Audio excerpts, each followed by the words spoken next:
Las Vegas, the lights were still dazzling and gamblers placed their wagers, but there seemed to be a pall over the party-central Las Vegas Strip on Monday night, a day after a gunman opened fire on a crowd of concertgoers and killed at least 59 people in the deadliest mass shooting in modern U.S. history.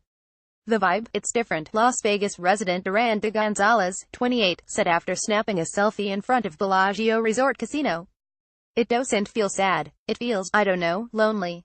One could hear a pin drop on the closed section of Las Vegas Boulevard near the scene of Sunday night's shooting, in which a gunman opened fire from the 32nd floor window of Mandalay Bay Resort and Casino before apparently killing himself. More than 500 other people were injured, and police haven't determined a motive. Farther up the strip, visitors strolled along the sidewalk, drinking and taking photos. But signs of the shooting were everywhere.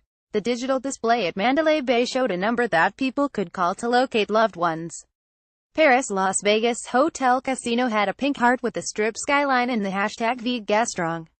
A screen outside Cosmopolitan of Las Vegas showed black text on a white background that read, "Our hearts are with the victims, their loved ones, and the Las Vegas community." And while crowds gathered along the Bellagio's lake for its fountain display, the fountains were turned off for the night. Related 1 minute Vegas was rocking, the next it was World War III even this morning at the Bellagio, and normally, there are all these sounds, said Sean Pallas, 36, of St. Louis, who was spending his honeymoon with his wife, Becca, in town. The card dealers weren't at their tables but instead gathered in a group, talking, he said.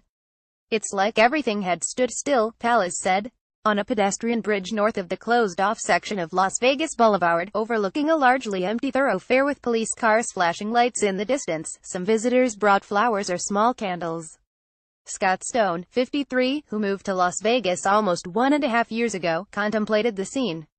You just think, how many hours ago, it was just mayhem, he said. When you go inside these casinos, like Luxor, it's like a normal day.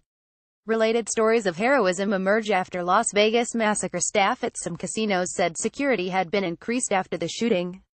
Police seemed to have a heavier than normal presence on the strip, some said. Monday's usually real busy with Monday Night Football, said Las Vegas resident Bill Albright, 53, who, along with his wife, Joni, usually visits the strip every Monday and Tuesday. You can see that the volume of people is way down. MGM Grand Las Vegas canceled all its shows for Monday. Sean and Becca Pallas, who were supposed to have seen David Copperfield, called the disruption understandable. They had planned to travel down near Mandalay Bay on Sunday night but were too tired and called it an early night. And then we wake up, and I had, like, 10 messages, Sean Pallas said. We thought something happened after the reception, like an accident. Other frequent visitors said they didn't notice much of a change. Outside a store north of New York Hotel and Casino, signs advertised ultimate outdoor machine gun adventure next to advertisements for Grand Canyon helicopter tours. Las Vegas resident Don Richards, who was with De Gonzalez, said his behavior wouldn't change. I'm not going to be scared in my own city, he said. With Las Vegas' revolving cast of visitors, the tourist scene will likely return to normal soon, said Sean Cohens, a DJ at Mandalay Bay who wasn't working Sunday night. From a local's point of view, things will never be the same, said Cohens, 35, who was born in Los Angeles but was raised in Las Vegas. He was taking photos to document an event he described as the worst thing since 9/11. I don't think the city will ever be normal after this, Cohens said. This is surreal, man. Surreal.